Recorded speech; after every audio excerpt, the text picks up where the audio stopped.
तो hi guys, आज हम जैंगो को पूरा स्टार्टिंग से लेकर एंड तक पढ़ेंगे।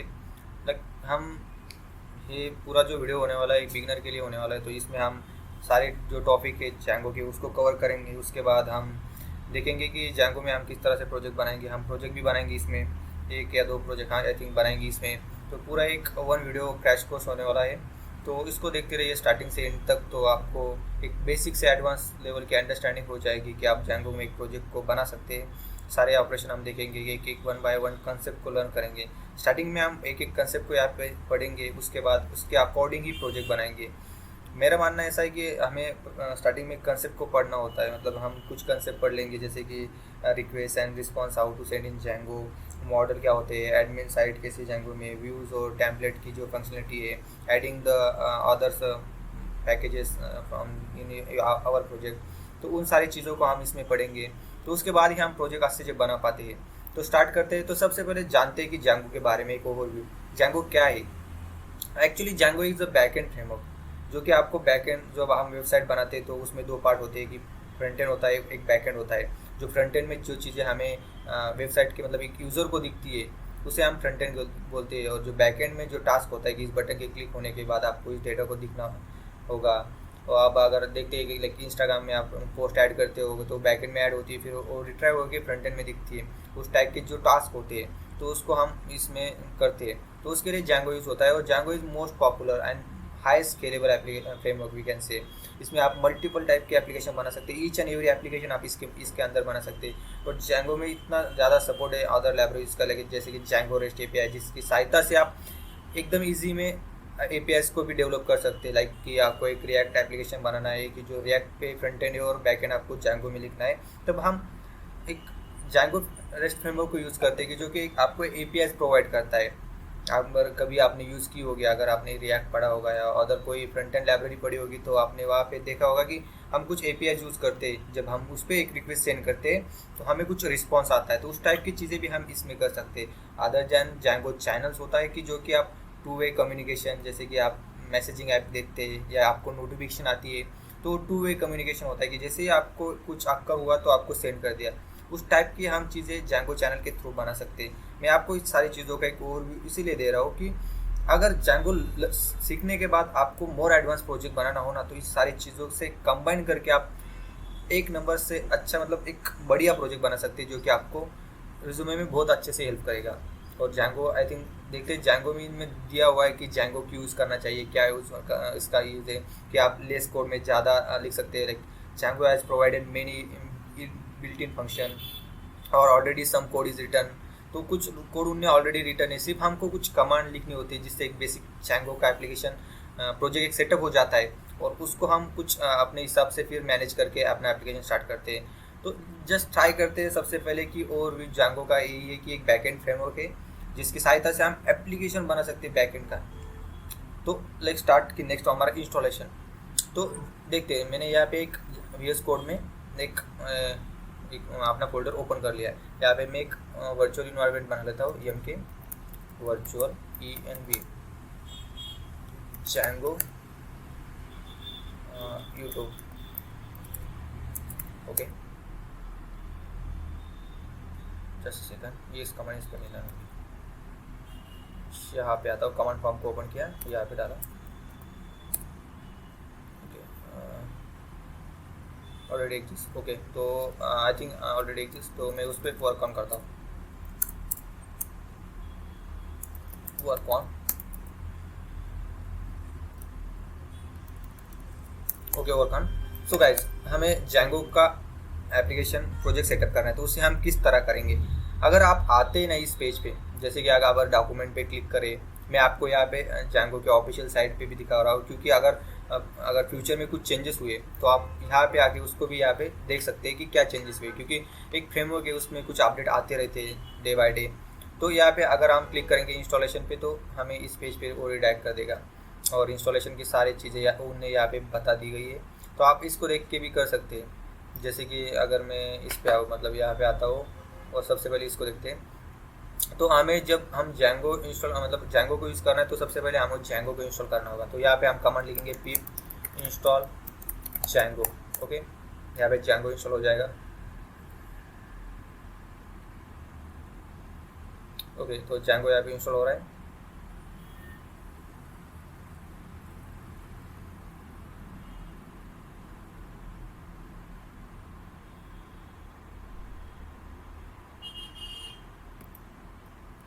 तो तब तक हम क्या करते हैं ना, कुछ देखते हैं, इससे हम इंस्टॉल करेंगे जैंगो का। अगर आप यहाँ पे नहीं चाहते तो इस तरह से हम अपना प्रोजेक्ट बना सकते हैं। Creating a project to need to run this command Django dash admin start a project, and आपका जो प्रोजेक्ट का नाम होगा तो उससे हम अपना प्रोजेक्ट बना सकते हैं। फिर एक प्रोजेक्ट का स्ट्रक्चर इस तरह से होता है कि उसमें हमारा जो प्रोजेक्ट का नाम होगा, अगर मेरा प्रोजेक्ट का नाम है माई साइट, तो उसके अंदर कुछ फाइल्स होगी जैसे कि manage.py। हम सारी फाइल को देखेंगे बट अभी नहीं। अगर अभी सारी फाइल को देखना चाह तो वो एक अंडरस्टैंडिंग नहीं आती अच्छे से। जब हम वर्क करते हैं और जिस फाइल पे हम वर्क कर रहे हैं तो उसी को उस टाइम हम समझेंगे कि इसका मतलब क्या है और हम इसमें ही क्यों कोड लिख लें, तो उस तरह से हम सीखेंगे। यहाँ पे उन्हें थोड़ा सा और भी दिया गया है कि manage.py is a command line utility that's let's you interact with your Django project in various way. You can read all the detail about the manage.py file. यहाँ पे क्लिक करके आप पढ़ सकते हैं। उसके बाद settings.py file is a configuration file है, जहाँ पे हम प्रोजेक्ट के रिगार्डिंग जो प्रोजेक्ट्स के रिगार्डिंग जो भी सेटिंग्स होते हैं वहाँ पे उधर मेंशन करते हैं, जैसे कि किस टाइम बेस पे आपका एप्लीकेशन मतलब किस टाइम को आपके एप्लीकेशन ने सपोर्ट करना चाहिए। जैसे कि अगर मैं इंडिया में हूँ तो India/कोलकाता हमारा जो टाइम जोन है उस टाइप की जो एप्लीकेशन लेवल सेटिंग्स होते हैं हम यहाँ पे लिखते हैं।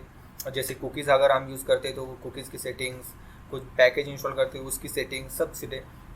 url.py फाइल क्या करती है ना कि हम जैसे आगे देखिए यहाँ पर हमने URL टाइप किया है en/4.2/intro/tutorial01/। तो ये जो राउट है हमने इसको टाइप किया और जैसे इंटर मारा तो ब्राउज़र ने एक रिक्वेस्ट सेंड की इस URL पे, तो हमें रिस्पॉन्स आया। तो जो URL होते हैं ना हमारे, तो हम इसको इस url.py फाइल में मेंशन करते हैं। उसके बाद आस्की और विजगी फाइल का अभी तो कुछ मतलब नहीं है, जब हम पढ़ेंगे तब देखेंगे इसका बारे में। बेसिक्स मतलब सारी चीज़ें को कवर करेंगे। तो हम यहाँ पर हमारा जैंगो यहाँ पर इंस्टॉल हो गया है, इसको क्लियर करते हैं। तो कमांड है हमारा जैंगो का प्रोजेक्ट बनाने के लिए जैंगो एडमिन। अगर आप इसको इंटर करें ना तो आपको कुछ कमांड यहाँ पे दिखेंगी। देखिए यहाँ पर तो इनने कुछ कमांड दिए। हम स्टार्टिंग में आप यूज़ करेंगे स्टार्ट अ प्रोजेक्ट। वहाँ पे एक प्रोजेक्ट, ये देखिए यहाँ पे कमांड है स्टार्ट अ प्रोजेक्ट, और स्टार्ट ऐप स्टार्ट करने के लिए, और प्रोजेक्ट स्टार्ट करने के लिए। तो हम यहाँ पे लिखेंगे जैंगो एडमिन स्टार्ट प्रोजेक्ट, और प्रोजेक्ट का नाम लिखेंगे माई साइट। ओके, तो यहाँ पे देख सकते हैं हमारा फोल्डर स्ट्रक्चर यहाँ पर आ गया है, जिसमें वही फाइल्स है जो कि हमने यहाँ पे देखी थी, जो सारी फाइल यहाँ पे। तो अगर आप इसको देखेंगे url.py फाइल, तो वही मैंने बोला था आपको कि जो URLs मेंशन है, अभी यहाँ पे एक URL मेंशन है, तो हम इसको भी देखेंगे बट अभी नहीं। अभी सिर्फ देखते हैं कि हमने यहाँ पे ऐप प्रोजेक्ट बनाया। अब क्या होता है ना कि प्रोजेक्ट बनाने के बाद हमें ऐप बनानी होती है, मतलब एक ऐप्स होती है। मतलब अगर देखेंगे ना तो आप यहाँ पे नीचे दिया हुआ है ना उनने कि ऐप्स और प्रोजेक्ट में डिफरेंट क्या है। मतलब जो प्रोजेक्ट होता है, अगर आप देखेंगे कि दो से एक साइट है, जैसे कि एक काउंसलिंग साइट है, तो उस साइट में एक होता है कि जो HR को दिखता है वो पार्ट, और एक जो होता है एम्प्लॉय को दिखता है एक पार्ट। अगर मैं अच्छे से बोलूँ तो यूनिवर्सिटी होती है। तो यूनिवर्सिटी में जो एक मल्टीपल वहाँ पे एम्प्लॉयज़ काम करते हैं। जैसे कि हम स्टूडेंट है तो स्टूडेंट को दिखने वाला जो डैशबोर्ड है वो अलग होता है, और जो स्टूडेंट लेवल का काम होता है वो अलग ऐप में होता है। एप्लीकेशन तो एक ही है, यूनिवर्सिटी जो यूज़ कर रही है वो एप्लीकेशन एक ही, बट उसमें मल्टीपल ऐप्स है। जो कि टीचर्स को अलग ऐप्स होगा, उनको अलग फंक्शनलिटी दी गई होगी, तो उसके अकॉर्डिंग तो मेंटेन, अगर इस तरह से हम एप्लीकेशन को बनाते हैं ना तो मेंटेन करना आसान हो जाता है। अगर फ्यूचर में मुझे कुछ अपडेट करना है अगर रिगार्डिंग टू ओनली स्टूडेंट, सो मैं जाऊँगा अपने प्रोजेक्ट के अंदर, फिर स्टूडेंट ऐप्स को देखूँगा, फिर उसके अंदर ही अपडेट करूँगा, तो इससे जो होगा मेंटेन करना आसान होगा। तो जैंगो की उसी तरह से काम करता है कि आपने एक प्रोजेक्ट बनाया जिसका नाम रखा मैंने माई साइट। अब मेरे साइट में फंक्शनलिटीज क्या क्या होगी जो कि मुझे दिखेगी अगर मैं कुछ मल्टीपल चीज़ें इसमें ऐड करूँ। जैसे कि ई-कॉमर्स साइट ऐड करता हूँ तो एक बायर्स के रिगार्डिंग से मैं एक ऐप बनाऊँगा, और एक सेलर के मतलब जो कस्टमर है उसके रिगार्डिंग एक ऐप बनाऊँगा। तो दो तरह की यहाँ पे ऐप होगी जिससे मुझे मेंटेनेंस करना बहुत आसान हो जाएगा। तो अब हमने तो ऐप यहाँ पे बनाई, अब मुझे यहाँ पे मतलब प्रोजेक्ट हमने यहाँ पे बनाया है, अब मुझे यहाँ पे ऐप बनानी। तो उसके लिए मुझे क्या करना होगा, तो ऐप जो होती है ना वो प्रोजेक्ट के अंदर ही होती है, मतलब प्रोजेक्ट के बाहर आप ऐप बना नहीं सकते। अगर मैं यहाँ पे लिखूँ ना अभी पाइथन manage.py स्टार्ट ऐप का नाम रखूँगा ऐप, तो यू कैन सी मुझे मैंने तो अगर मैं इसको भी यहाँ पे रन करूँ, सपोज मैंने जैसे Django एडमिन रन किया था ना, इसी के स्टार्ट में मैंने यहाँ पे लिखा ऐप, तो यहाँ पे ऐप बनेगी, बट आप इसको ऐप को रन नहीं कर सकते। क्यों? क्योंकि ऐप को रन करने के लिए हमें कमांड, मतलब प्रोजेक्ट को रन करने के लिए हमें कमांड यूज़ करनी होती है python manage.py रन सर्वर। अगर आप इस ऐप को देखेंगे यहाँ पे कहीं भी manage.py फाइल नहीं है, आप इसको रन ही नहीं कर सकते ना, कर ही नहीं सकते, क्योंकि manage.py फाइल है ही नहीं इसके अंदर। और जब हम कभी भी ऐप को रन करते ही नहीं है Django के अंदर, हम रन करते हैं प्रोजेक्ट को। अब प्रोजेक्ट की रिस्पॉन्सिबिलिटी की मल्टीपल जो ऐप उसने कंटेंट किए, उसके अंदर जितने ऐप्स है उनको रन कराना। अगर मैं इसको यहाँ से डिलीट करूँ, या डिलीट करने से अच्छा कि मैं इसको यहाँ इसके अंदर डाल दूँ मूव, तो अभी मेरी ऐप है ना वो माय साइट के अंदर आ गई, मतलब प्रोजेक्ट के अंदर आ गई। अब मुझे सबसे पहले इसको अपने प्रोजेक्ट को बताना होता है कि मैंने एक ऐप नाम से एक ऐप बनाई है। अभी दो नाम अलग अलग है, कन्फ्यूजन होगा, बट ऐप जो हमारे फंक्शनलिटी का मतलब ऐप है, तो उसको, तो अभी मैं इसको अगर रन करूँ python manage.py रन सर्वर, तो Django के अंदर cd करना होगा मुझे माय ऐप के अंदर, और इसको फिर से रन करते।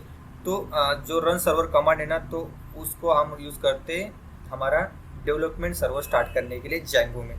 अभी यहाँ पे मैंने इसको रन किया, तो इसको ने HTTP 107 पे रेंडर करा है। अगर मैं इसको यहाँ पे ओपन करूँ, you can see the installation work successfully, congratulation. तो यू ऑल्सो कॉन्ग्रेचुलेशन, बिकॉज अगर आपने इसको ट्राई किया है, मतलब मेरे साथ ही आप कर रहे होगे, तो आपका भी फर्स्ट Django का ऐप यहाँ पर सक्सेसफुली रन हो गया।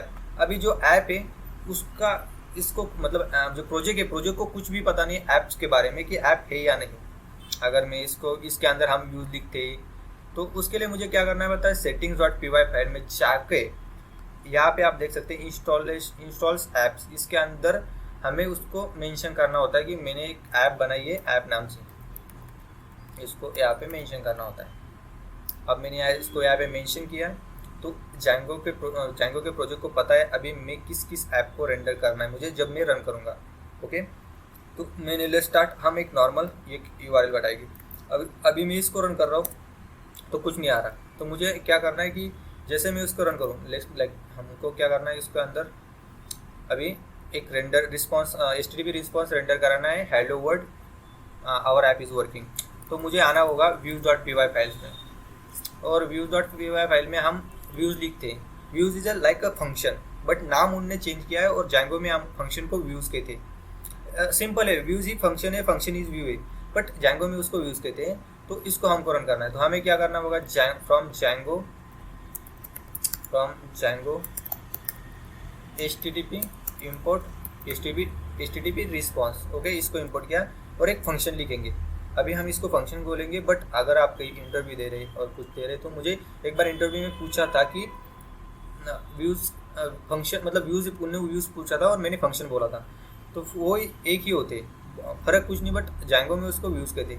तो div होम, इसके अंदर जाएंगे, और जो ये व्यूज़ है मतलब फंक्शन है, अब हम इसको व्यूज़ बोलेंगे, फंक्शन नहीं बोलेंगे। तो ये एक पैरामीटर रहता है, एक पैरामीटर होता है रिक्वेस्ट नाम से, उसको ये लेता है रिक्वेस्ट, और हम इसको रिटर्न करते हैं, रिटर्न HTTP रिस्पॉन्स। और इसके अंदर जैसे इन्होंने दिया है hello world my app is working. Okay, अगर मैं इसको सेव करूँ और इसको यहाँ पे रिफ्रेश करूँ, कुछ नहीं होगा। क्यों? मैंने व्यू तो बनाया, बट मैंने Django को बताया नहीं कि कब ये व्यू चलना चाहिए, मतलब कब चलना चाहिए कि मैं यहाँ पे स्लैश कुछ डालूँ, या होम पेज पे चले, या अबाउट पेज डालूँ तब चले, कुछ मैंने यहाँ पे बताया नहीं। तो उसके लिए मुझे आना होता है इस urls.py फाइल में, यहाँ पे आना होता है, और यहाँ पे पाथ डिफाइन करना होता है कि किस पाथ पे वो व्यू चलना चाहिए। आगे यहाँ पे ऑलरेडी यहाँ पे एक दिया हुआ है कि एडमिन, जैसे मैं यहाँ पे अगर एडमिन डालूँ, तो you can see what is the no such table. Again कुछ प्रॉब्लम होगा, मैंने अगर मैं इसको इसमें इनकैग्निटो मोड में ओपन करूँ, तो आई थिंक कुछ प्रॉब्लम नहीं होगा, क्योंकि मैंने मल्टीपल ऐप यहाँ पे रन होती है, तो कुछ के सेशन और कुकीज़ स्टोर हुए होंगे, और उनको रिक्वायर होगा टेबल और वो thing multiple thing, so that's why this problem is happening, but आपके साथ नहीं होगा। ओके, अब मैं यहाँ पे आऊँ तो मैंने बोला कि यहाँ पे पाथ ऑलरेडी डिफाइन है एडमिन की, तो उस वजह से हमें वो एडमिन, जब हम एडमिन पे यूआरएल डालते, जब हम यहाँ पे डालते इस तरह से एडमिन/एडमिन, तो हमें इस पेज पे रिडायरेक्ट करता है। क्यों? क्योंकि जैंगो के आपको पता है, एप्लीकेशन को पता है कि इस यूआरएल पे आने वाली रिक्वेस्ट को क्या रेंडर करना है। तो हमने यहाँ पे तो लिखा है अपना व्यूज़ की होम पेज पे क्या चलना चाहिए। अभी मैं यहाँ पे आऊँगा पाथ में और अपने व्यूज़ को इंपोर्ट करूँगा फ्रॉम ऐप से, जो व्यूज़ फाइल है उससे इंपोर्ट करो जो मैंने होम फंक्शन बनाया है, मतलब व्यूज़ बनाया है उसको, और उसको रेंडर करो पाथ और जो स्लैश मतलब एम्प्टी पेज पे, लैंडिंग पेज पे और होम को। ओके, क्या क्या मेंशन किया मैंने यहाँ पे कि इस पे रन करो, जब एम्प्टी हो, जब लैंडिंग पेज पे आए तब रेंडर करो इस फंक्शन को।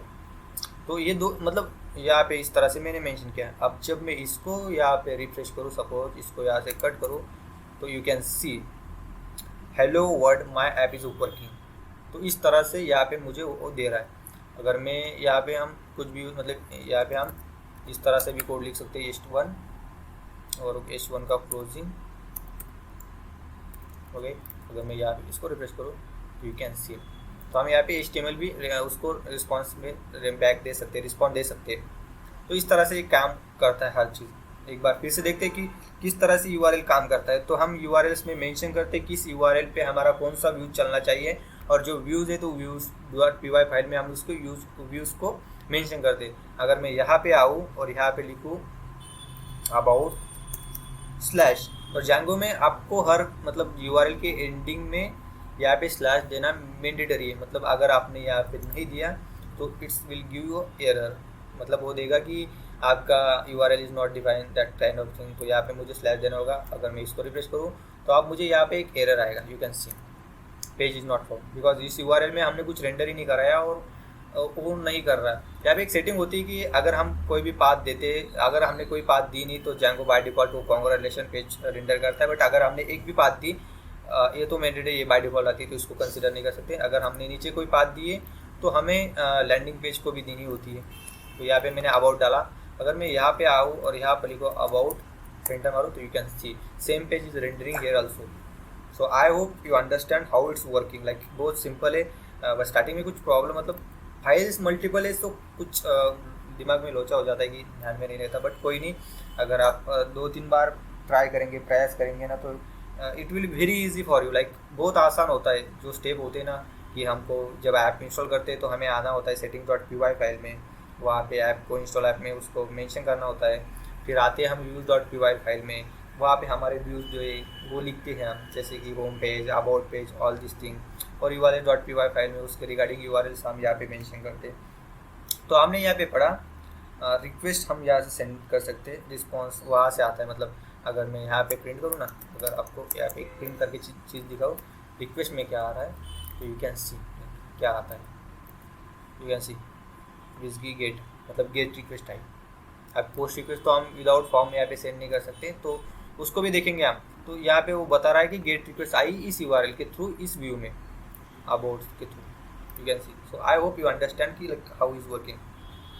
नेक्स्ट है हमारे कि हम जैंगो में अभी हमने यहाँ पे रेंडर किया कि जिस तरह से हम फाइल्स को रेंडर कर सकते, मतलब एक टेक्स्ट को रेंडर कराया। But how we can render the HTML file, because इसमें तो हम कोड नहीं लिख सकते ना पूरा, कि यार कि हमने अभी पे यहाँ पे पूरा ये HTML का कोड लिख दिया पूरा, तो इट्स नॉट लाइक आपके लिए भी अच्छा नहीं होगा और कोई समझ भी नहीं पाएगा कुछ चीज़ें। अगर हम मुझे मतलब बहुत चीज़ें होती है कि कोड रियूजिबिलिटी, कोड मेंटेनेबिलिटी, रीडेबिलिटी, बहुत सारी चीज़ें होती है कोडिंग में। तो वो चीज़ें का प्रॉपर एक सेंस होना चाहिए हर जगह पे। अगर कोडिंग भी करते हैं ना तो उसमें आप जब वेरिएबल का नाम मेंशन करते हो तो वहाँ पे ध्यान रखा जाता है कि variable must be readable, understandable. तो उस तरह से, और मतलब उस वेरिएबल से कुछ समझ भी आना चाहिए। You are just taking variable name A B। तो जब डेवलपमेंट में होती है ना, सारी चीज़ों का ध्यान रखना पड़ता है। तो जब फ्रेमवर्क बनाते हैं ना तो वो सारी चीज़ों का ध्यान भी रखते हैं। दे रिटर्न, उनका कोड होता है रीयूजेबल, ऑब्जेक्ट ओरिएंटेड सपोर्ट। सबसे बड़ी बात, हम ऑब्जेक्ट ओरिएंटेड की कंसेप्ट उसी हिसाब से पढ़ते हैं कि सिर्फ पासिंग हो जाए, बट इज़ वेरी इंपॉर्टेंट। मैं अपने एक्सपीरियंस से बताता हूँ कि ऑब्जेक्ट ओरिएंटेड प्रोग्रामिंग आपने सीखी है ना तो आपको चीज़ों की अंडरस्टैंडिंग बढ़ जाती है। Why this code is return, like अगर मैं एक आपको like just for fun, not like ये रिलेटेड नहीं जैंगो का, बट मैं बताता हूँ आपको। अगर आप यहाँ पे कंट्रोल प्लेस करें और इस पे जाए ना HTTP रिस्पॉन्स पे, यू कैन सी उनने एक क्लास डिफाइन की है। तो हमारा ऑब्जेक्ट ओरिएंटेड में एक ये होता है, एक पॉइंट होता है कि क्लास का नेम हम स्टार्ट करते हैं कैपिटल से, तो दिस शुड फॉलो। और ये जो रेंडर मेथड है ना, रेंडर एक मेथड है, you can C click, you can C method, वो क्या पैरामीटर ले रही है, एक रिक्वेस्ट ले रही है। दूसरा टेम्पलेट, देखेंगे सारी चीज़ें हम रेंडर को अभी यूज़ करने वाले, जस्ट लाइक 1 मिनट के अंदर सारी चीज़ें देखेंगे। कंटेस्ट टाइप, स्टेटस, यूजिंग, सारी चीज़ें उन्हें, ये ऑब्जेक्ट ओरिएंटेड का कंसेप्ट है कि उन्हें कंटेस्ट दिया है बट उनकी बाय डिफॉल्ट वैल्यू नन दी है, कंटेस्ट टाइप दिया है but by default value none है, स्टेटस नन है। ये ऑब्जेक्ट ओरिएंटेड कंसेप्ट होता है कि हम प्रॉपरली लिखते हैं सारी चीज़ों को, तो वो सही है। तो आते coming back to our topic, कि हमारा टॉपिक ऑब्जेक्ट ओरिएंटेड नहीं है, बट या हम गए थे उस टॉपिक में एक अंडरस्टैंडिंग के लिए, कोई ठीक है। अभी यहाँ पे हमको देखना है कि यार हम HTML फाइल को यहाँ पे रेंडर कराना चाहते हैं। तो सबसे पहले मुझे जो HTML फाइल्स रेंडर करानी है वो ऐप के अंदर रेंडर करानी है। तो मैं यहाँ पे जाऊँगा, एक फोल्डर बनाऊँगा जिसका नाम होगा टेम्पलेट्स, ठीक है, टेम्पलेट्स। और जो नाम है वो टेम्पलेट्स ही होना चाहिए। बाय अगेन मैं जब पढ़ रहा था तो मैंने इस एस को मिस कर दिया था, तो मेरा आधा दिन पूरा उसी में चला गया था कि मेरी फाइल रेंडर क्यों नहीं हो रही। तो यू लाइक अच्छे से देखकर स्पेलिंग को, मुझसे ज़्यादा स्पेलिंग मिस्टेक होती है डेवलपमेंट में, वो कहीं पे हो, तो मेरा वो प्रॉब्लम है। तो उसी वजह से मैं स्पेलिंग को हमेशा स्लोली लिखता हूँ और प्रॉब्लम आती है हर बार, बट ठीक है, कोई नहीं, day by day I think I can recover all this thing. तो यहाँ पे टेम्पलेट्स फोल्डर ही बनाना, अगर कुछ नाम और रखा तो इज़ नॉट वर्क, वो करता है वर्क बट हम देखेंगे उसको भी। सारी चीज़ों को मतलब सारी चीज़ों को जैंगो हमको एक सपोर्ट देता है, उनने कोड दिया, you can write all this thing according you. आप हर एक चीज़ को इस तरह से लिख सकते हैं कि आपको कैसा चाहिए, उसी वही फैसिलिटी आ जाती है अगेन की ऑब्जेक्ट ओरिएंटेड सपोर्ट की। इनहेरिटेंस का कंसेप्ट आ जाता है कि उनने लिखी है चीज़ें बट आप उन चीज़ों को इनहेरिट करके आपकी प्रॉपर्टीज़ को ऐड करके उसको बेटर बना रही। तो वैसे तो मैंने यहाँ पे टेम्पलेट्स नाम का यहाँ पे फोल्डर बनाया, और टेम्पलेट्स फोल्डर के अंदर मैंने यहाँ पे एक फाइल बनाई index.html। ओके, तो मैंने यहाँ पे इंडेक्स और मैंने यहाँ पे कंट्रोल 1 दाबा, एक 1 दाबा, तो यहाँ पे मुझे बॉयलरपेट आ जाएगी और यहाँ पे लिखूँगा जैंगो पेज। ओके, और अगेन यहाँ पे हम वही सेंटेंस जो मोस्ट पॉपुलर है लैंग्वेज के अंदर, जब हम कुछ भी प्रिंट करा रहे तो हेलो वर्ल्ड। ओके, इस तरह से किया, हमने फाइल बनाई। अब मुझे उसको यहाँ पे रेंडर कराना है, instant of rendering this only syntax. तो जो ऊपर वाली रेंडर मेथड है ना, तो हमने अभी देखा था रेंडर मेथड क्या लेती है, टेम्पलेट नेम, और फर्स्ट आर्गूमेंट होता है रिक्वेस्ट, यू कैन सी। तो जो फर्स्ट 2 आर्गूमेंट है इज़ द मैंडेटरी, आपको देने ही होंगे, और बाकी other than remaining is not a mandatory to, you can no need to write that also like. So मैं यहाँ पे लिखूँगा रेंडर। तो फर्स्ट कंसेप्ट है, मुझे देना होगा कि रिक्वेस्ट, जो कि ऊपर से आ रहा है रिक्वेस्ट पैरामीटर, उसके बाद मुझे देना होगा फाइल का नाम। तो जो टेम्पलेट्स है ना, इस फोल्डर का बाय डिफ़ॉल्ट पार्ट प्रेजेंट होता है यहाँ पे, तो हमें इस टेम्पलेट को नहीं देना होता। इसके अंदर जो फोल्डर स्ट्रक्चर है, अगर मैं यहाँ इसके अंदर ऐसा फोल्डर स्ट्रक्चर बनाऊँ कि जैसा इसके अंदर मैं एक ऐप बनाऊँ, मतलब ऐप्स ऐसा फोल्डर बनाऊँ, जैसा ऐप ऐसा, और इसके अंदर इस फाइल को मूव करूँ, तो you can C now is the path is like template /app/index.html। तो मुझे यहाँ पे टेम्पलेट्स लिखने की ज़रूरत नहीं, मुझे सिर्फ यहाँ पे लिखना होगा app/index.html। ओके, अगर मैं आप इसको रन करूँ यहाँ पे, you can see hello world, now our file is rendering here properly. तो आपको यहाँ तक का पाथ नहीं देना होगा, मतलब टेम्पलेट्स / तक का, उसके आगे का जो पाथ होगा आपको यहाँ पे मेंशन करना होगा। अभी आप देख सकते हैं app/index.html, और अगर आपने इसको ऑन किया, जैसे फाइल प्रेजेंट नहीं है, तो it will give this error. So आपको अगर ये एरर कभी एक्सेप्शन आता है, तो आप देख सकते हैं कि टेम्पलेट डज नॉट एग्जिस्ट का एक्सेप्शन आता है आपको इस URL पे, और जो app/index.html है, तो मतलब उस टाइम आप समझ जाना कि एक तो आपका फाइल में मिस्टेक है या फाइल के पाथ में कोई मिस्टेक है, तो उसके अकॉर्डिंग आप वर्क कर सकते हैं। और अब मैं आपको यहाँ पे एक्सेप्शन इसीलिए दिखा रहा हूँ कि आप जब कोडिंग करते हो ना, तो एक बेहतर प्रोग्रामर की यही खासियत होती है कि उसने ज़्यादा से ज़्यादा एक्सेप्शन और एरर्स को देखा होगा, मतलब जितने ज़्यादा आप एरर देखते हो ना उतने ज़्यादा आप मैच्योर हो जाते हैं। जैसे कि जीवन में भी जितने ज़्यादा आपको ठुकरें लगती है ना उतना ज़्यादा आप एक्सप्लोर करते जाते हैं वर्ल्ड को। तो उस तरह से जितनी चीज़ें कर सकते हो उतनी चीज़ें ट्राई कीजिए।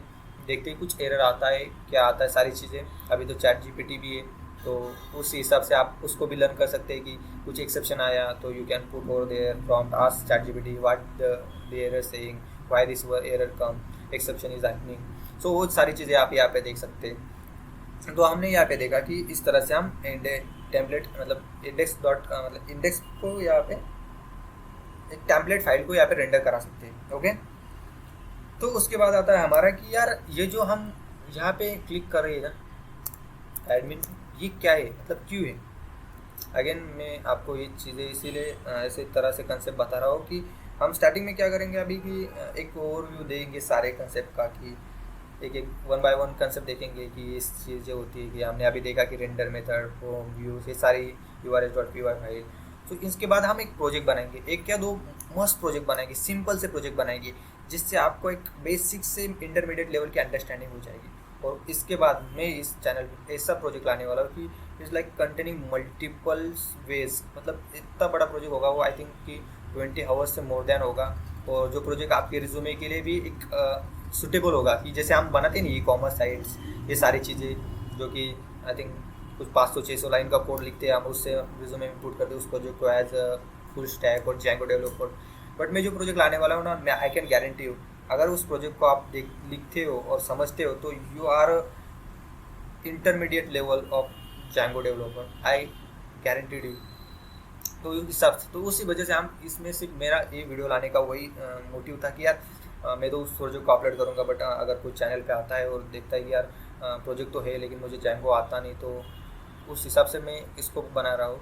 तो अगर हमारा नेक्स्ट कंसेप्ट है कि यार इसमें ये क्या चीज़ है, ये क्या भला है।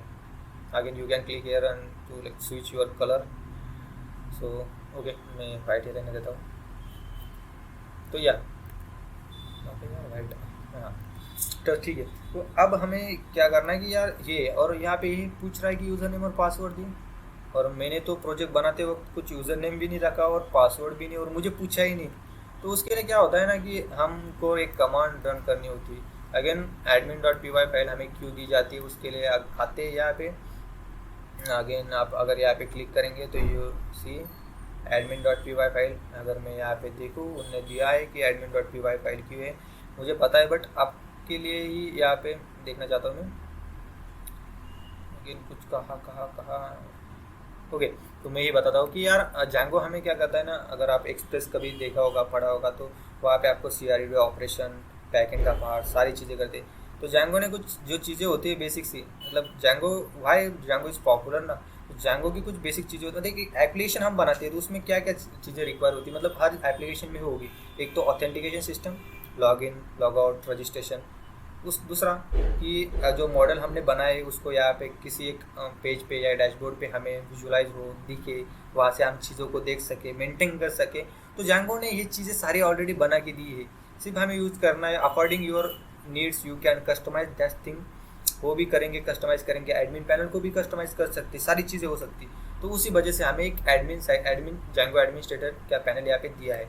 अब उसमें लॉगिन करना है तो उसे कैसे करेंगे, तो मैंने एक स्टार्टिंग में आपको यहाँ पे कमांड बताई थी जैंगो एडमिन बोल के, और यहाँ पे आप देख सकते हैं कमांड होगी क्रिएट अ सुपर यूज़र बोल के। You can see your where is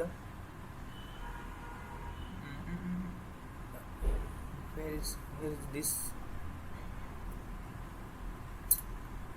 okay. Again command ये एक कमांड है but yes you can see Django हम यहाँ पे लिखेंगे python manage.py और create super user। इसको हम जैसे रन करेंगे ना तो नो सर्च टेबल और ऑथ। अगेन मेरे कुछ इन्वायरमेंट का प्रॉब्लम होगा बट तो हमें इसको माइग्रेट कर लेते हैं एक बार। माइग्रेट का भी चीज़ें देखेंगे हम। माइग्रेट ओके तो माइग्रेट क्यों रिक्वायर्ड था पता है क्या कि हम जब बनाते हैं ना इस बैकएंड में, तो बैकएंड में कुछ टेबल्स ऑलरेडी डिफाइन होती है कि जैसे कि जैंगो ने हमारा ऑथेंटिकेशन सिस्टम बना के रखा होता है कि यूज़र डेटाबेस टेबल्स ऑलरेडी बनाया होता है, वहाँ पे चीज़ें होती है, यूज़र नेम, पासवर्ड, सारी चीज़ें पहले से होती है।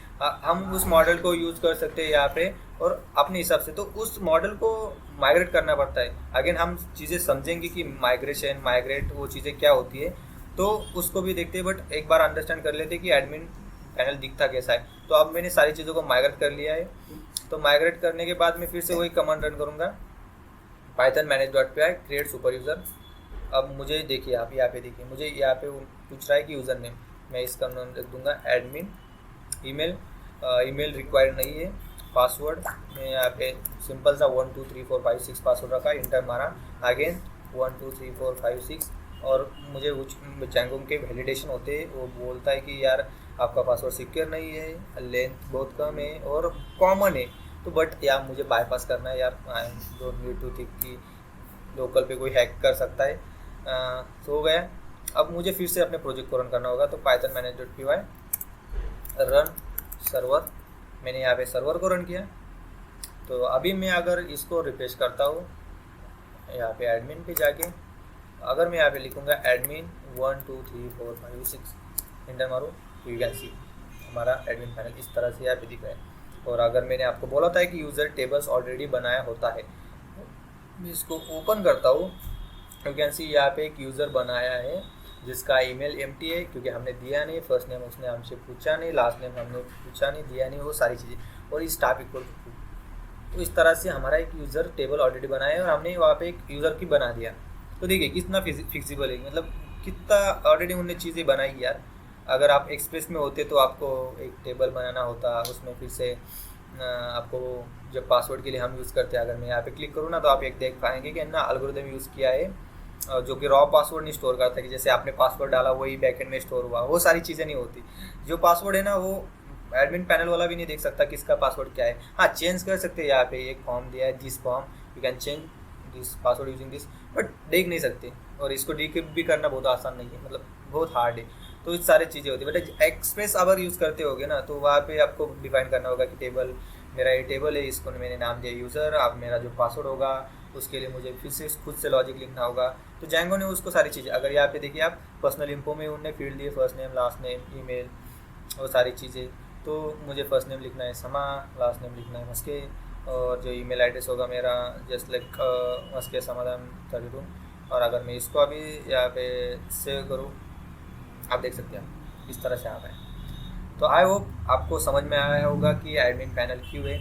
अगेन आपको अगर सिक्योरिटी ऑपरेशन भी करने होंगे ना अपने टेबल में, तो you can do from here, आपको उसके लिए कोड लिखना नहीं होगा। बट हाँ, अगर आपको ऐसा बनाना है कि फ्रंट एंड से हो, मतलब यूज़र करे, तो यूज़र को तो आप यहाँ पे आने नहीं देंगे क्योंकि ये तो आपका इंटरनल पार्ट है, आप किसको दिखाना नहीं चाहेंगे। तो उसके लिए हमें जाना होता है कि हम चीज़ों को आउटसाइड बनाए, तो उसके लिए हमें खुद लॉजिक ही लिखना होता है। बट ये बैकएंड की चीज़ें, बहुत सारी चीज़ें होती है यार, देखेंगे हम एक एक चीज़ों को देखेंगे आते। फिर अब देखेंगे हम मॉडल। तो मॉडल क्या होते हैं? टेबल्स। मॉडल अगर हम बैकएंड लिख रहे हैं तो हमारे टेबल्स हो गया। अगर एक स्टूडेंट है तो स्टूडेंट का कौन सा होगा? स्टूडेंट डिटेल्स नाम से एक टेबल होगा जहाँ पे हम स्टूडेंट की डिटेल स्टोर कराएंगे, name, first name, last name, mobile number, college name, subject, वो सारी चीज़ें। तो यहाँ पे देख सकते हैं एक model.py फाइल है। अगेन हम अगर डॉक्यूमेंटेशन में आए ना तो यहाँ पे दिखाए उनने डेटाबेस सेटअप। सो हमें कुछ करने की ज़रूरत नहीं, डेटाबेस सेटअप माइग्रेट कमांड तो हमने रन की है, तो उसके लिए ज़रूरत नहीं।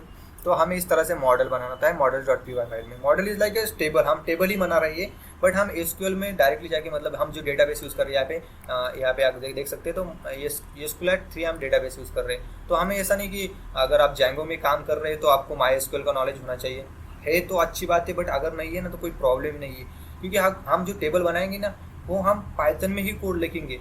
और जो मेक माइग्रेट और माइग्रेशन कमांड है ना वो हेल्प करती है हमें converting the our table into the SQL compatible table. जब हम लिखते हैं ना मेक माइग्रेशन, तो मेक माइग्रेशन से वो डिटेक्ट करता है कि कितने टेबल आपने बनाए हैं, मतलब मॉडल्स डिफाइन किए model.py फाइल में, और माइग्रेट से उसको सारे अप्लाई हो जाते हैं माइग्रेशन।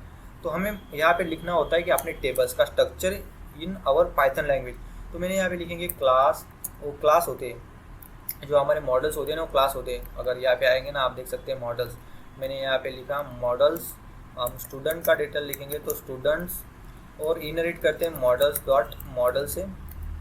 और यहाँ पे लिखेंगे नेम और मॉडल डॉट कैर फील्ड होगा। मैक्स लेन इसकी हम देखेंगे 100। अगेन जो कैर फील्ड होता है उसमें रिक्वायर होता है सारी चीज़ें, हम लिखेंगे last name again models dot char field जिसकी लेंथ आगे 100। और मैं यहाँ पे लिखूँगा email model dot email field और जिसकी लेंथ होगी मैक्स लेंथ होगी 150। ओके, तो 3 फील्ड मैंने यहाँ पे डिफाइन की। और अगेन अगर आपको यहाँ पे कन्फ्यूजन हो रहा है ना, तो अब यहाँ पे आइए Django मॉडल्स फील्ड्स लिख के सर्च कीजिए और यहाँ पे आ जाएंगे। तो Django ने बहुत सारे मॉडल फील्ड डिफाइन किए, जैसे कि अगर मैं यहाँ पे आप देखते होंगे ना ईमेल फील्ड है तो ईमेल फील्ड के लिए अलग, अगर पासवर्ड है तो पासवर्ड फील्ड के लिए अलग से, मतलब उनने डिफाइन करके रखा हुआ है कि नेम अगर लिखेंगे तो आपको कैर फील्ड यूज़ करनी होगी और मैक्स लेंथ फिर से हो। तो अब यहाँ पे देख सकते हैं आप उन्होंने दिया है सारी चीज़ों का, मतलब अगर यहाँ पे आएंगे ना तो field type auto field, big integer field, binary field, boolean field, char field, date time field, decimal field, float field, slug field, positive integer, text field, URL field, UUID field. UUID field बहुत use होती है, मतलब एक package है यूयूआईडी नाम से, और वो रैंडमली चीज़ एक आईडी जनरेट करता है, वो श्योर है कि गारंटेड यूनिक ही होगी उस वजह से। तो इस तरह से होते हैं सारी चीज़ें। तो यहाँ पे फील्ड दी गई है अगेन, तो आप यहाँ से देख सकते हैं कौन सी फील्ड आपको यूज़ करनी है अकॉर्डिंग टू। अगर आप एक बार स्टार्ट करते तो आपको खुद ही समझ में आ जाता है कि यार मुझे अब कौन सी फील्ड चाहिए। तो मैं यहाँ पे लिखा तो यू कैन सी, और यहाँ पे उन्होंने कस्टम फील्ड बनाने का भी ऑप्शन दिया है, वो भी बना सकते हैं यार, कुछ प्रॉब्लम नहीं। मैंने यहाँ पे मॉडल्स लिखा, अब मैंने मॉडल बनाया। मैंने आपको बोला था कि मैंने तो मॉडल पाइथन कोड में लिखा, अब मुझे इसको कन्वर्ट करना होगा एसक्यूएल कंपेटेबल, तो उसके लिए मुझे लिखना होगा पाइथन मैनेज डॉट py, उसके बाद लिखेंगे मेक माइग्रेशंस। ओके, इसको जैसे एंटर मारेंगे तो you can C one migration in app जो हमारा ऐप है उसके अंदर एक माइग्रेशन डिटेक्ट किया। अब इसको अप्लाई करना है, उसके लिए लिखेंगे माइग्रेट। ओके, तो you can C migration apply. अगर आप देखें अब मेरा जो कोड है वो बन गया है क्लियर, यू कैन सी। इसके अंदर आते हैं तो मॉडल्स,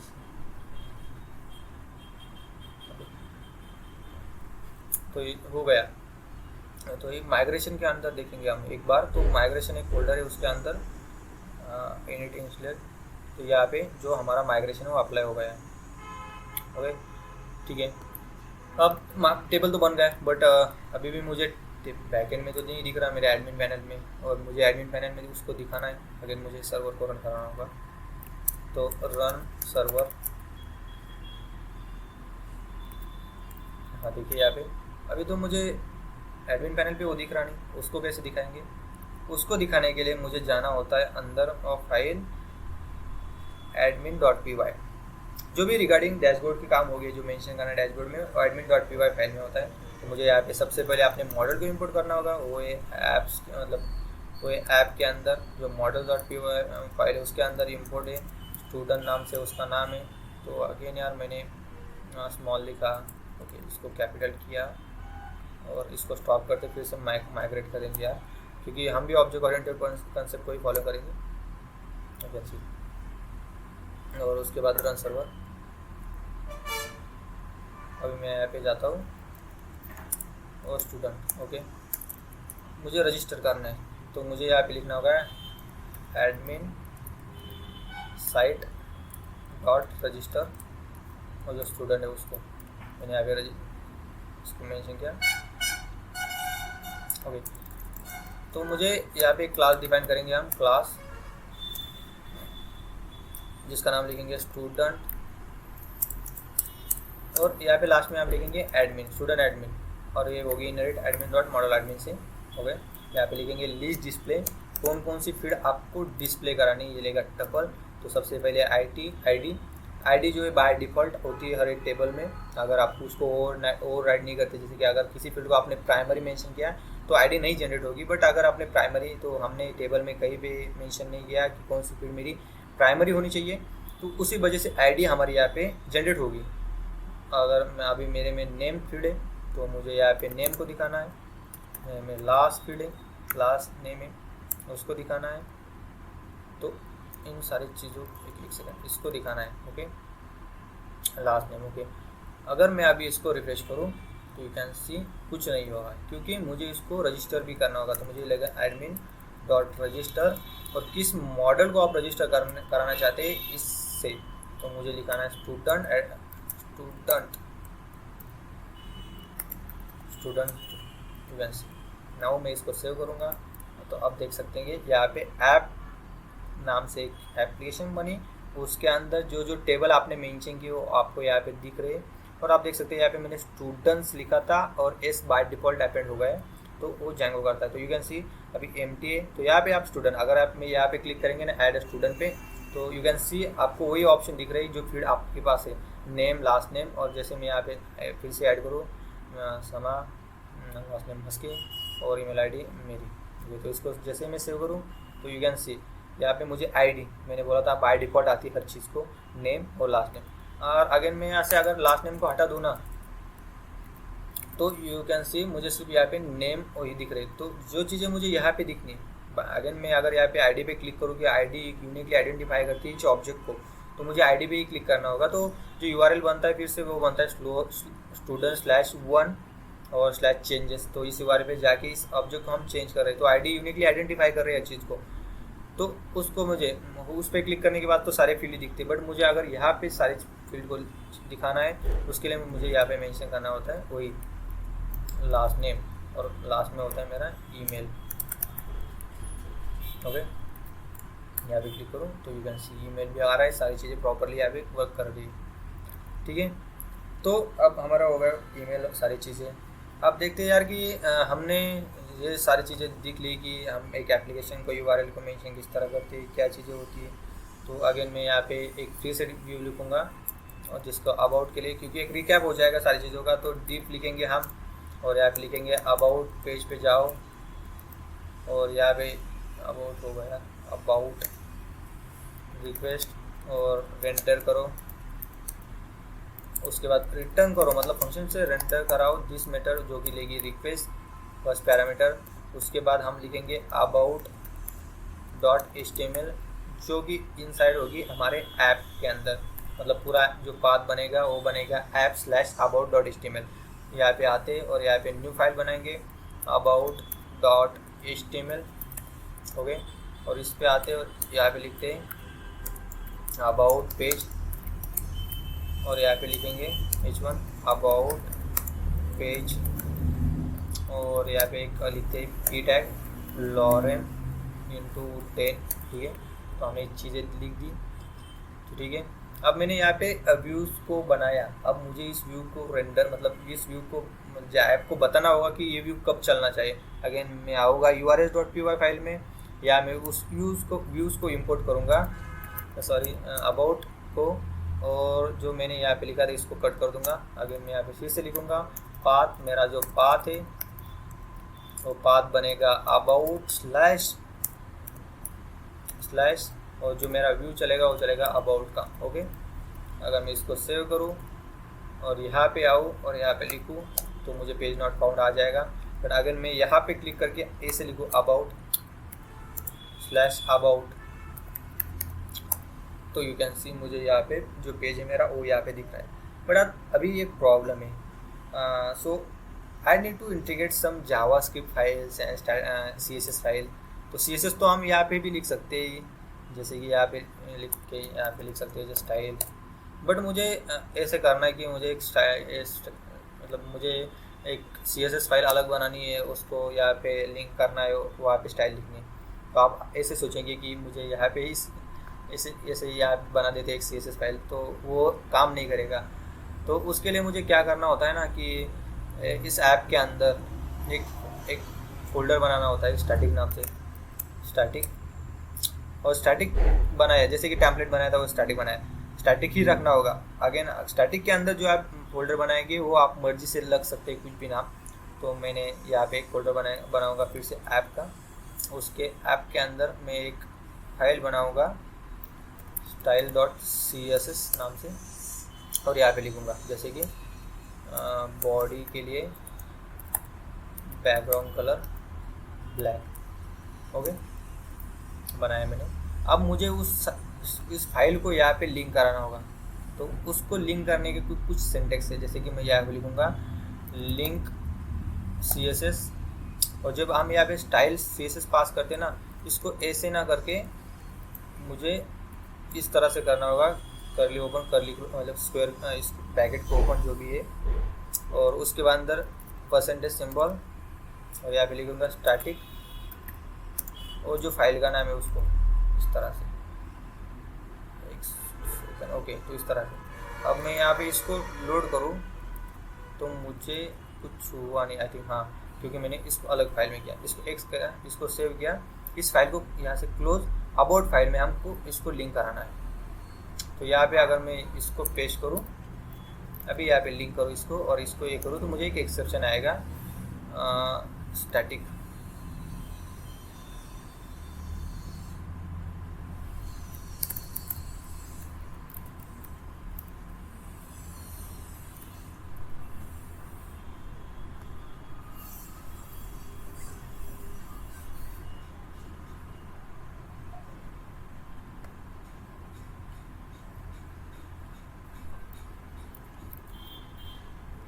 सो यहाँ पे मुझे जो एक्सेप्शन आ रहा है, ओके, सो मुझे जो एक्सेप्शन आ रहा है ना, तो इस सेइंग कि यार static did you forget to register और लोड स्टैटिक।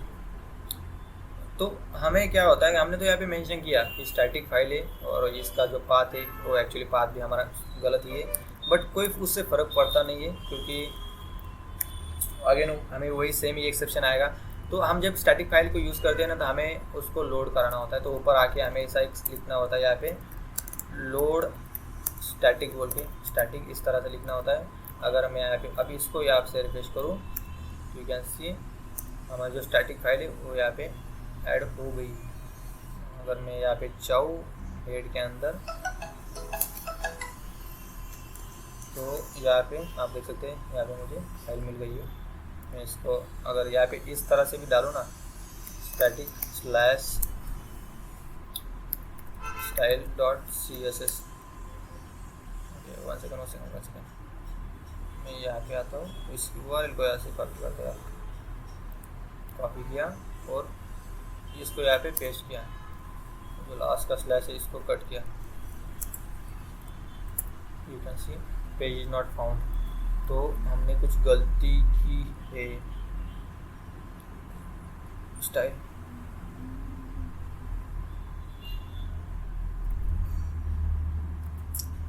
ओके, तो हमें इसको स्टॉप करके एक बार रन करते हैं यार, आई थिंक कुछ प्रॉब्लम होगी तो ठीक हो जाएगी, कुछ बार हो जाता है।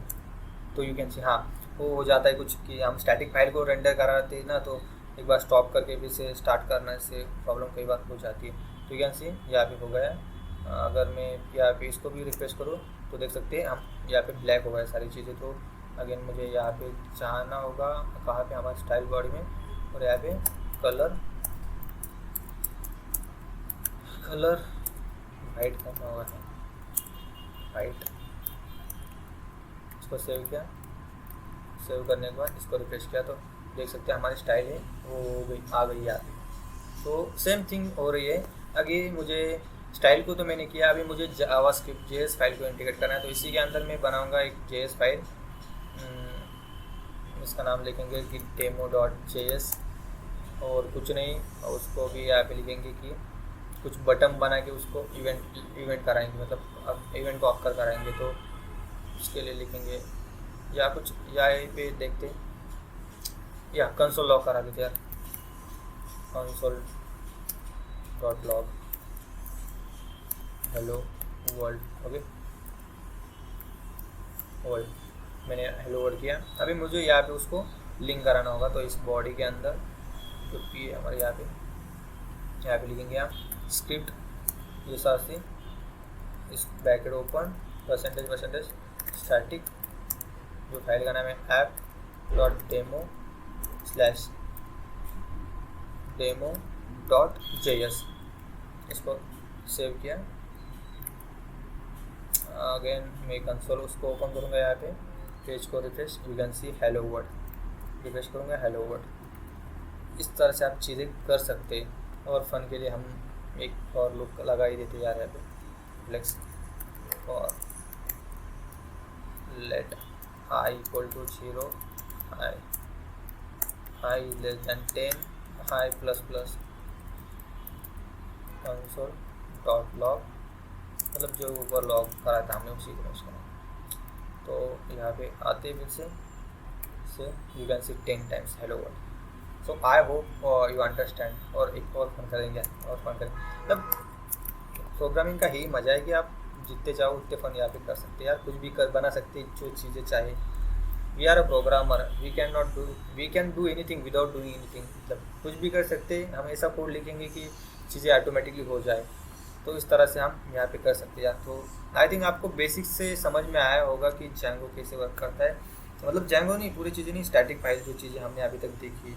अब हम देखेंगे कि यार मॉडल तो बनाया हमने, और मॉडल में चीज़ें हम तो बैकएंड से डाल रहे हैं, अभी मुझे फ्रंट एंड से डालनी, तो किस तरह डालेंगे यार। मुझे मतलब एक रजिस्ट्रेशन फॉर्म और एक मुझे एंट्री फॉर्म बनाना है, जहाँ पे स्टूडेंट नेम डालेगा, उसका फर्स्ट नेम लास्ट नेम डालेगा और ईमेल आईडी डालेगा और सारी चीज़ें डालेगी, और मैं बैकएंड में उसको स्टोर कराऊंगा। तो उस तरह से कैसे करेंगे, मतलब हम यहाँ पे CRUD ऑपरेशन देखेंगे।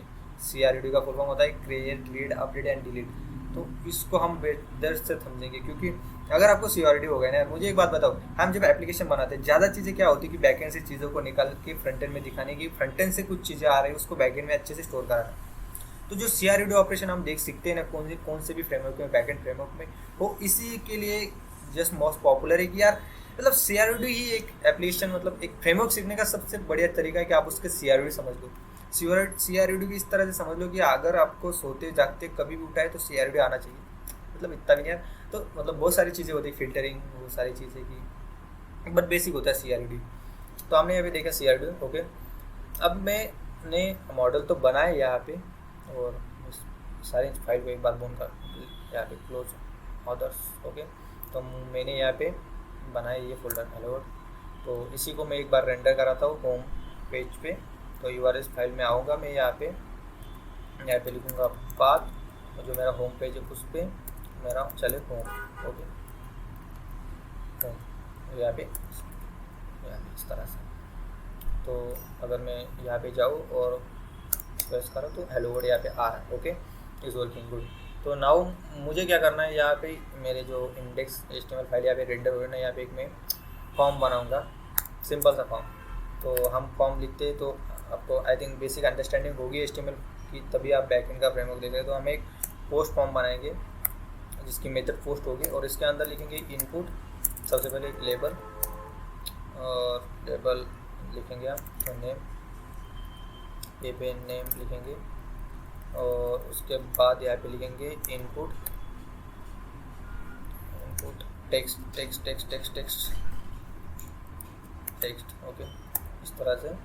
और इसका नेम देखेंगे हम नेम, इसको चेंज कर दिया, इसको फॉर कुछ भी नहीं रखते थे, ठीक है, इसको भी नेम लगते, कुछ प्रॉब्लम नहीं। और उसके बाद इसको कट पेस्ट, इसको अंदर एक BR, इसके बाद पेस्ट, इसके बाद BR, और उसके बाद पेस्ट, ओके। और उसके बाद हमारे कितने फील्ड थे model.py फाइल में, अगर मैं यहाँ पे देखूँ तो 3 फील्ड्स हो गए। तो एक का हो गया तो नेम, दूसरे का हो गया लास्ट नेम, यहाँ पे इस तरह से लास्ट नेम, और लास्ट में हो गया ईमेल, और ईमेल टाइप होता है ईमेल, ओके। और इसका नाम होगा लास्ट नेम, और इसका नाम होगा ईमेल, ओके। इस तरह से हमने चीज़ें बनाई, और हम लास्ट में एक बटन बनाएंगे, input type equal to submit, इसकी वैल्यू होगी सबमिट, ओके। मैं इसको यहाँ पे रिफ्रेश करूँ तो यू कैन सी मुझे एक बटन आ गया, यहाँ पे आगे मुझे एक BR देना होगा, ओके। तो मैं यहाँ पे स्टाइलिंग पे फोकस नहीं कर रहा हूँ, क्योंकि हमको CRUD ऑपरेशन ही समझना है, तो उसी कारण यहाँ पे एक और BR है, और यहाँ पर भी एक और BR, और यहाँ पर एक और BR। इस तरह से हमारा फॉर्म यहाँ पे बन गया। तो मैंने यहाँ पे कोई स्टाइल नहीं ऐड की, कुछ CSS नहीं ऐड किया, कुछ नई चीज़ें ऐड की, क्योंकि मुझे यहाँ पे बेसिक से आपको CRUD भी पता है। उसके बाद हम बनाएंगे प्रोजेक्ट, तो वहाँ पे मतलब होगा सारा बैक एंड फ्रंट एंड सारी चीज़ों का हम कंबाइन करके एक अच्छा सा प्रोजेक्ट बनाएंगे। तो अभी मैं अगर यहाँ पे क्लिक करूँ तो you can C nothing happen, और यहाँ पे मुझे एक एक्सेप्शन आया कि CSRF verification fail request about. तो वाई, हम जब जैंगो में पोस्ट रिक्वेस्ट सेंड करते हैं ना, तो हमें यहाँ पे एक टोकन पास करना होता है, मतलब एक सिक्योरिटी होती हो कि जैंगो वेरीफाई करता है कि request is getting proper thing और नॉट, लेकिन एनी कैसे अननोन चीज़ें तो नहीं आ रही हैं उसमें, कुछ होते ही ना। अगर हैकिंग का आपको नॉलेज होगा तो वहाँ पे आप सेंड करते, मतलब हम रिक्वेस्ट अटैक करते हैं, पोस्ट रिक्वेस्ट सेंड करते हैं एक URL पे, और ट्राई करते हैं कि getting more thing from that. तो उस चीज़ों को हैंडल करने के लिए तो जैंगो अगेन मोस्ट पॉपुलर इसीलिए क्योंकि वो सिक्योरिटी के बारे में बहुत सारी चीज़ें बिल्ट इन की है। आई थिंक कि बहुत हार्ड है जैंगो के एप्लीकेशन को हैक करना, मतलब हार्ड इसीलिए कहा मैंने कि ऐसा कोई चीज़ ही नहीं जहाँ पे आप कुछ मतलब हैक नहीं कर सकते हैं। अगर आपको नॉलेज है तो आप कर सकते हैं। 0.001% chances everywhere is available in your career also, like तो फिलोसफी। तो यहाँ पे मुझे पास करना होगा CSRF टोकन। ओके, तो इस तरह से मुझे पास करना हो CSRF टोकन, और अगेन मैं अगर यहाँ पे इसको रिफ्रेश करूँ, क्लिक करूँ, अब सारी चीज़ें प्रॉपरली वर्क कर रही है। बट यार चीज़ें वर्क कर रही, बट मुझे तो डेटा मिला नहीं। तो मैंने आपको यहाँ पे प्रिंट कराया था यार प्रीवियस टाइम, अगर आपको ध्यान में होगा तो मैंने यहाँ पे रिक्वेस्ट को प्रिंट कराया था। अगेन मैं आपको वही सेम चीज़ करा के दिखा रहा हूँ कि रिक्वेस्ट को मैंने प्रिंट किया और मैंने इसको रिफ्रेश किया। ओके, मैंने इसको रिफ्रेश किया, अब मैंने रिफ्रेश किया तो you can C gate request, but मैंने जैसे ही सबमिट पे क्लिक किया you can see the post request यहाँ पे आ रही है। अगर मैं यहाँ पे अगर एक प्रिंट कराऊँ आपको फिर से रिक्वेस्ट डॉट मेथड, तो जैसे इसको रिफ्रेश करो तो यू कैन सी गेट, मुझे रिक्वेस्ट डॉट मेथड से गेट मिल जा रही है। मैं क्लिक करूँ सबमिट पे तो मुझे पोस्ट मिल रही है। तो मैं यहाँ पे क्या करूँगा, यहाँ पे लिखूँगा if request dot method equal to post, again post को आपको कैपिटली लिखना होगा। तो प्रिंट हेलो भाई, इस तरह से हम लिखेंगे। तो ठीक है, मैं अगेन इसको रिफ्रेश कर रहा हूँ तो यू कैन सी गेट। अगर मैं सबमिट पे क्लिक करूँ तो मुझे यहाँ पे प्रिंट मिल के होगा हेलो भाई। ये सारी चीज़ें मुझे यहाँ पे मिल जाएगी। सो आई होप आपको इतनी चीज़ तो समझ में आई होगी कि हम इस तरह से चेक कर सकते हैं कि कब रिक्वेस्ट पोस्ट है और कब रिक्वेस्ट गेट है। उसके अकॉर्डिंग हमारे व्यू का जो लॉजिक होगा हम वो चीज़ें यहाँ पे लिखेंगे। अगेन मैं यहाँ पे आपको एक ओवरव्यू देता हूँ कि हम जब फंक्शन लिख रहे हैं, फंक्शन बेस्ड व्यू, तो इसको हम फंक्शन बोलते हैं और उसी को बोलते हैं फंक्शन बेस्ड व्यू। यहाँ पे लिख रहे हैं तो उसमें हमें ज़रूरत होती है हम रिक्वेस्ट को हैंडल करके, पोस्ट रिक्वेस्ट होगी तो इस तरह से करो, गेट रिक्वेस्ट होती है इस तरह से करो। बट अगर आप क्लास बेस्ड व्यू यूज़ करें, अगेन जैंगो में क्लास बेस्ड व्यू यूज़ होते हैं व्यूज़, वहाँ पे हमें चीज़ें दी गई है कि गेट रिक्वेस्ट का एक फंक्शन अलग से, पोस्ट रिक्वेस्ट का अलग से। बट मेरे ख्याल से यार function based view very easy and like, हाँ कई बार ऐसा होता है कि क्लास बेस्ड व्यू भी इजी हो जाते हैं बट मोर रेयर केस में। तो यहाँ पे देखेंगे अब मुझे यहाँ पे सारी चीज़ें वैल्यू लेनी है। मैंने फॉर्म में क्या किया, मैंने यहाँ पे हर एक इनपुट को यहाँ पे नेम पैरामीटर दिया है। आप देख सकते हैं नेम, लास्ट नेम, नेम। तो मुझे यहाँ पे लिखना होगा कि नेम जो है, एक यहाँ पे लिखूँगा name request dot post, method मेरी पोस्ट है, यहाँ पे पोस्ट मेथड है, उसमें से गेट करो यार जो कि नेम पैरामीटर की वैल्यू है उसको। तो अगर मैं यहाँ पे प्रिंट करूँ, मतलब सारी चीज़ों को एक बार निकाल लेता हूँ। मैंने यहाँ पे नेम को पुट किया, फिर मैं यहाँ पे लिखूँगा लास्ट नेम, अगेन मैं वही लिखूँगा रिक्वेस्ट डॉट पोस्ट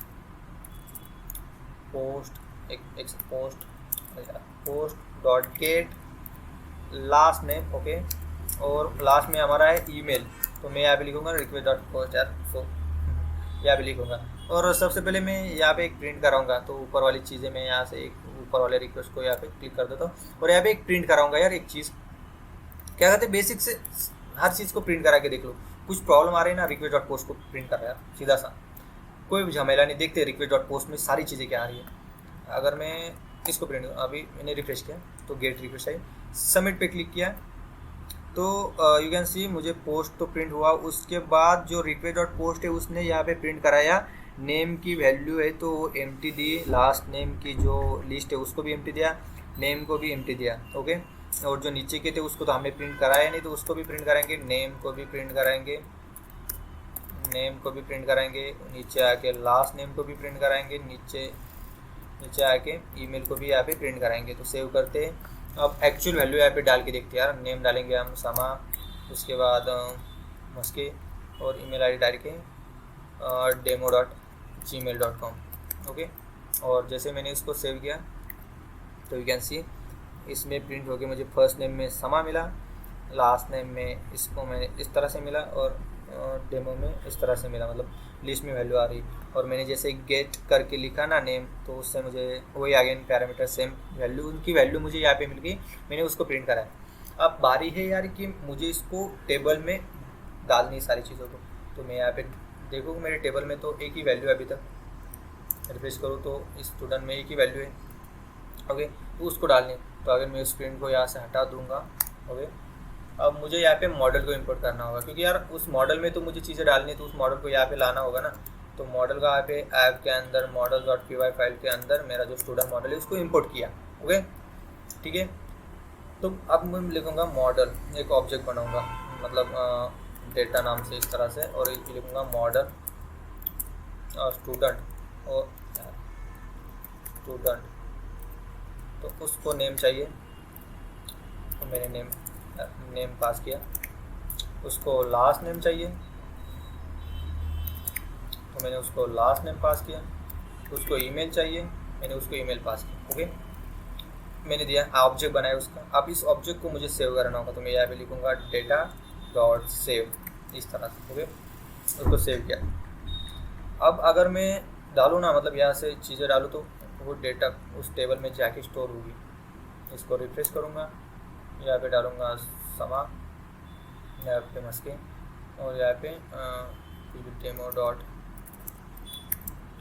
कुछ भी डालते हैं। कुछ वेरिफिकेशन तो हमने लगाया नहीं, वैलिडेशन कुछ लगाया नहीं, बैकएंड में सबमिट किया। और यहाँ पे आते, अब मैं इसको रिफ्रेश करूँगा, तो यू कैन सी हियर जो हमारा नेक्स्ट था ना, हमने जो वैल्यू डाली अभी वो यहाँ पे स्टोर हो गई। अब मुझे, हमने तो स्टोर कराना है यहाँ से, अगर मैं फिर से ट्राई करूँ तो फिर से वो स्टोर हो गई इस चीज़ पे। अभी मुझे क्या करना है कि अगर कोई रिक्वेस्ट गेट हो ना, जब मतलब नॉर्मली कोई भी यूज़र आता है यहाँ पे, तो नीचे यहाँ पे सारी चीज़ें, मतलब जितने डेटाबेस में चीज़ें हैं स्टूडेंट के, सो वो सारी स्टूडेंट यहाँ पे आए।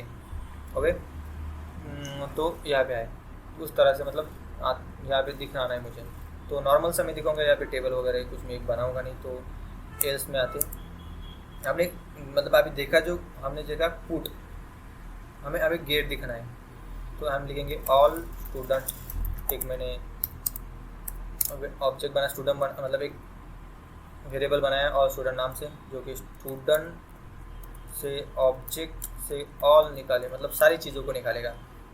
तो इस तरह से हम पूरे जो डेटाबेस में एंट्रीज है ना, टेबल्स में एंट्रीज है ना, उन सारी एंट्रीज को इस टेबल्स में, जो स्टूडेंट नाम का टेबल है उसमें जितने भी एंट्रीज है, जितने भी डॉक्यूमेंट्स है, तो उन सारे को रिट्रीव करो और उसको ऑल स्टूडेंट्स में लाओ। ठीक है, अगर मैं यहाँ पे इसको प्रिंट करूँ, अभी प्रिंट ऑल स्टूडेंट नाम से, काउंट नहीं, एग्रीगेट फंक्शन हो जाता है। तो यहाँ पे लिखूँगा ऑल स्टूडेंट से। तो अब मैं यहाँ पे इसको रिफ्रेश करूँ तो यू कैन सी मुझे यहाँ पे क्वेरी सेट मिला, उसमें दो ऑब्जेक्ट्स है, ऑब्जेक्ट 1 एंड ऑब्जेक्ट 2। क्यों? क्योंकि मेरे टेबल में दो ऑब्जेक्ट है, 1 एंड 2, तो इसीलिए मुझे यहाँ पे 1 एंड 2 दिख रही।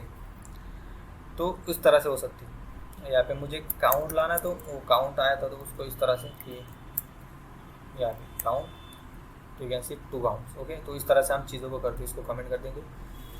तो अब मैंने यहाँ पे ऑल स्टूडेंट को यहाँ से निकाला। अब मुझे पास करना है index.html फाइल में। तो मैंने आपको पहले बोला था कि यहाँ पे मुझे एक पैरामीटर मिल जाता है कंटेस्ट नाम से, तो उसको मुझे पास करना होता है। तो वो पास करते हैं हम थर्ड में। तो यहाँ पे हम पास करेंगे इस तरह से, और यहाँ पे लिखेंगे स्टूडेंट, और यहाँ पे ऑल स्टूडेंट, हम डिक्शनरी के फॉर्म में यहाँ पे पास करते हैं। अगर मैं यहाँ पे लिखूँ, अभी यहाँ पे नीचे आता हूँ फॉर्म में, और यहाँ पे BR करके नीचे आता हूँ, और ये चार करता हूँ, मस्त लाइन आई है। यहाँ पे आता हूँ और यहाँ पे लिखूँगा मैं इस तरह से लिखूँगा मैं। यहाँ पे